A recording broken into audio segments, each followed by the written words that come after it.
रुद्रने किंचित कपाळावर आड्या चढवल्या.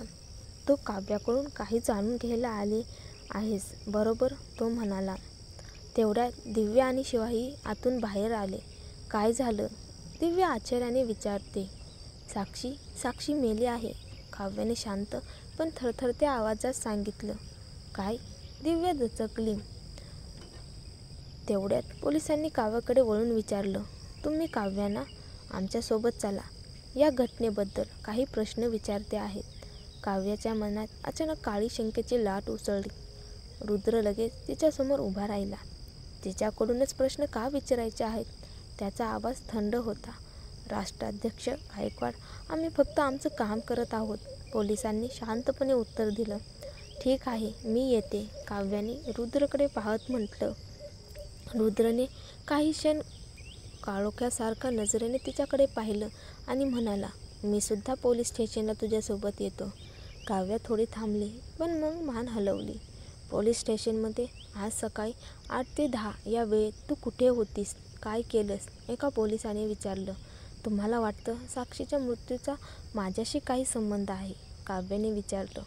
आम्ही फक्त परिस्थिती समजून घेण्याचा प्रयत्न करतोय, पोलिसांनी सांगितलं.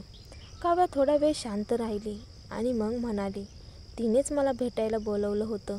फोनवर रेकॉर्ड आहे, तपासा. काय बोललात तुम्ही दोघी? ती रुद्रबद्दल काही बोलत होती.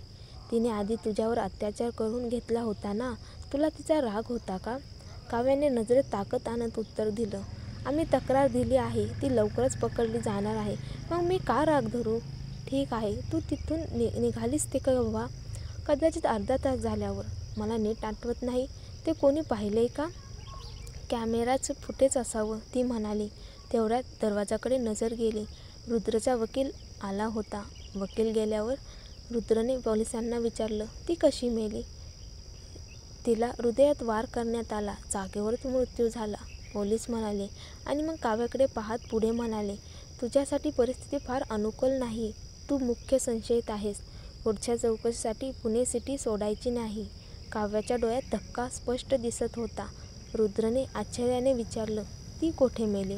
मकरंदच्या फ्लॅटमध्ये, आणि त्याआधी तूच तिला भेटली होतीस. आम्हाला त्या चाकूवर तुझे फिंगरप्रिंट सापडलेत. तू तो चाकू हातात का घेतलास? रुद्रने काव्याकडे वळून पाहिलं. तू साक्षीला भेटलीस? काव्याने घाईघाईने स्पष्ट केलं. तिनेच मला बोलावलं होतं आणि तू गेलीस? रुद्रचा आवाज कठोर झाला. ती म्हणाली होती की ती आदित्यबद्दल काही सांगणार आहे, म्हणून मी गेले.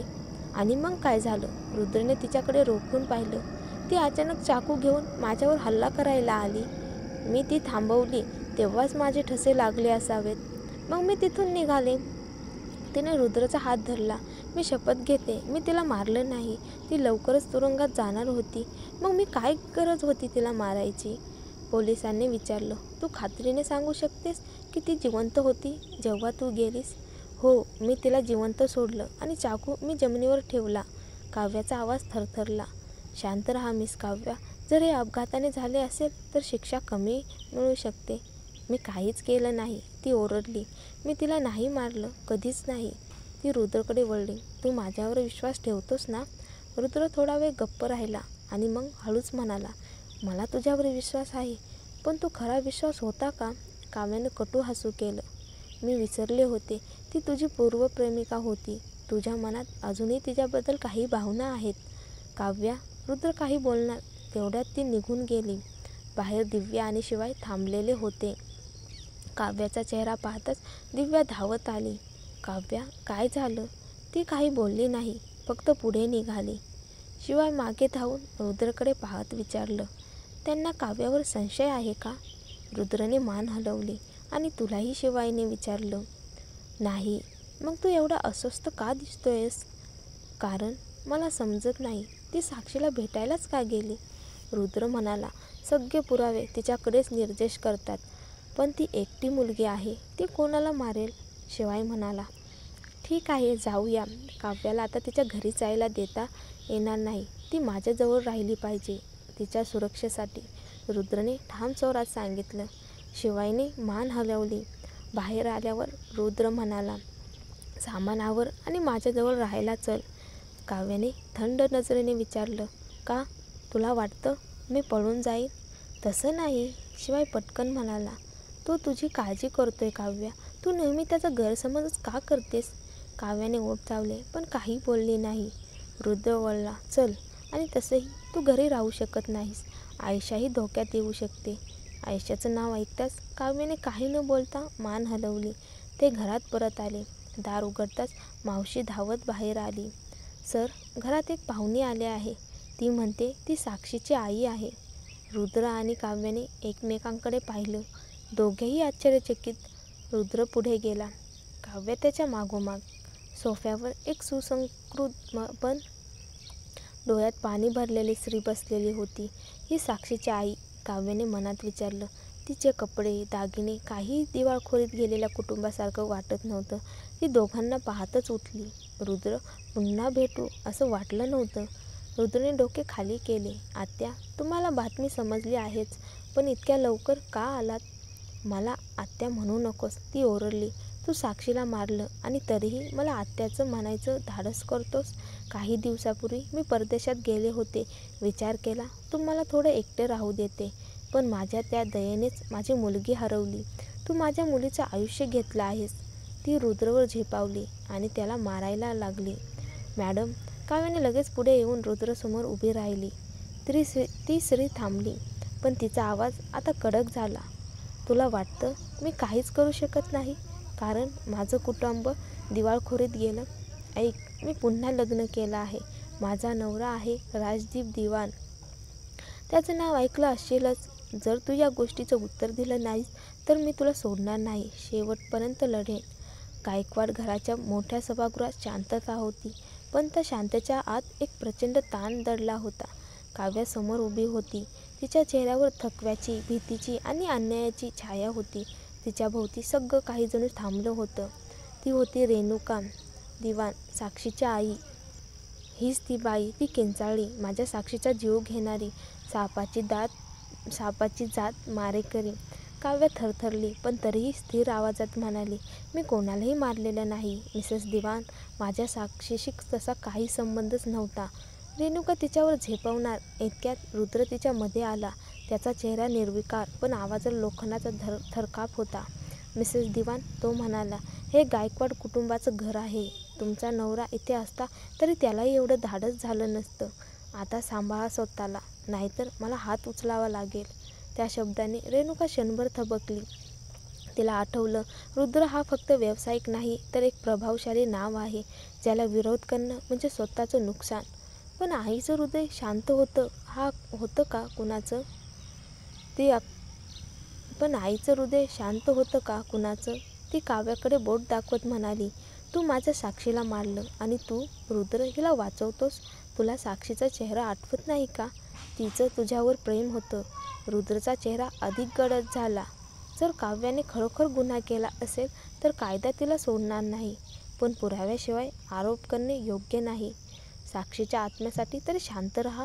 रेणुका त्यांच्याकडे रोषाने पाहत म्हणाली, मी गप्प बसणार नाही. माझा नवरा राजदीप दिवाण तुला आणि हिला दोघांनाही न्यायालयात पाहील. इतकं बोलून ती संतापाने बाहेर गेली. तिच्या बुटाचा आवाज दूरवर विरला. काव्या तिच्या मागे पाहत म्हणाली, राजदीप दिवाण, हे नाव मला परिचित वाटते. रुद्रने उत्तर दिलं, तो वेल्थ मॅक्स ग्रुपचा चेअरमन आहे.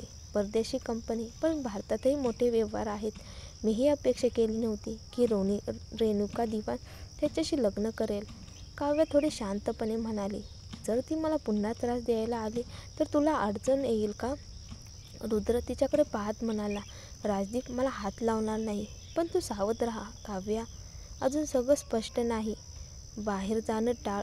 काव्याने मान डोळावली, पण तिचं मन अस्वस्थ होतं. तेव्हाच एक लहानसा रागीट आवाज ऐकू आला, आई. ती वळली. आयशा धावत आली आणि तिच्या गळ्यात पडली. आई, मला यायचं नव्हतं, पण तिने रुद्रकडे बोट दाखवलं. जबरदस्ती आणलं. काव्याला क्षणभर हसू आलं. आयशा, मीच सांगितलं त्याला तुला आणायला. आपण काही दिवस इथे राहणार आहोत. कारण बाहेर धोका आहे ग, सुरक्षिततेसाठी. आयशाने चेहरा वाकवला. मला नाही राहायचं इथे. काव्याने तिच्या केसावरून हात फिरवला. थोडं ऐक माझं ग, काही दिवसच आहेत. त्याचवेळी घराच्या आतून एक छोटा आवाज आला, आयशा, तू इथे काय करतेस? काव्याचं हृदय थरथरलं. तो होता आदित्य, तिचा मुलगा, ज्या मुलाला तिने वर्षानुवर्षे फक्त दुरूनच पाहिलं होतं. रुद्र पुढे आला. आदित्य, तो शांतपणे म्हणाला, मी तुला आजवर सांगितलं नव्हतं, पण ही तुझी आई आहे. क्षणभर सगळं थांबलं. आदित्यच्या डोळ्यात पाणी आलं. माझी आई? काव्या खाली बसली. त्याचा हात हातात घेत म्हणाली, आदित्य, माफ कर. तुला सोडून जाणं माझी चूक होती. मुलांच्या चेहऱ्यावर आश्चर्य, वेदना आणि प्रेमाचा संगम उमटला आणि तो अचानक तिच्या गळ्यात पडला. आई, मला सगळे म्हणायचे की माझी आई नाही, पण तू आहेस ना. काव्या थरथरली. तिच्या डोळ्यातून अश्रू गळाले. रुद्रने हे दृश्य पाहिलं आणि क्षणभर त्याचा कठोर चेहरा मृदू झाला. त्याचवेळी आयशा ओठ वाकवत म्हणाली, हा माझा भाऊ? मी नाही मानत. तो खोटं बोलतो.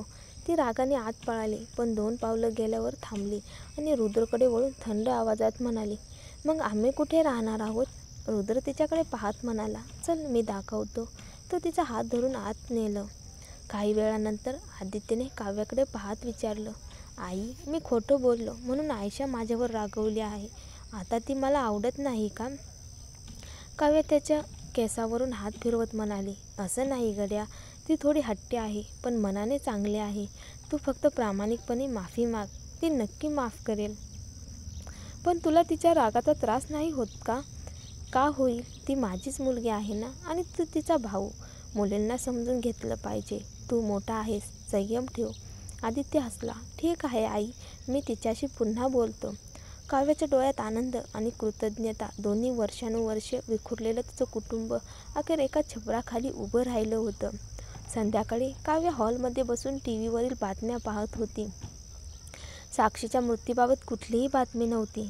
कदाचित रुद्रनेच माध्यमावर नियंत्रण ठेवलं होतं. ती विचारात पडली.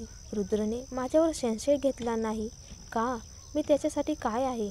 कदाचित कारण ती आयशा आणि आदित्यची आई होती. कदाचित त्याला आपल्या मुलांची आई खुनी असावी असं वाटत नव्हतं. पण तिचं मन म्हणत होतं, नाही, तिला सत्य शोधायचं आहे. साक्षीचा खून कोणी केला हे ती उघड करणारच. तेव्हाच फोन वाजला. तिने उचलला. मनोज होता. साक्षी मेल्याचं ऐकलं? तो म्हणाला, हो, आणि माझ्यावर आरोप झालेत. ती शांत पण ठाम आवाजात म्हणाली, खरंच केलंयस का? नाही. ती संतापाने ओरडले, अरे एवढं तापू नकोस. मी फक्त विचारलं. पण मी ऐकलं की पुरावे तुझ्या विरुद्ध आहेत. हो, मला माहीत आहे. जणू सगळं मुद्दाम लावून ठेवलंय. जर मी स्वतःच न्यायाधीश असते तरी मला मीच आरोपी वाटले असते. मनोज शांत झाला. मग हळूच म्हणाला, ठीक आहे, तू म्हणतेस तर मी तुझ्यावर विश्वास ठेवतो. मीच तपासतो कोणाने हे सगळं केले. काव्याचे डोळे पाणावले. कधी काळी तिला द्वेष करणारा माणूस आज तिच्यासाठी उभा होता.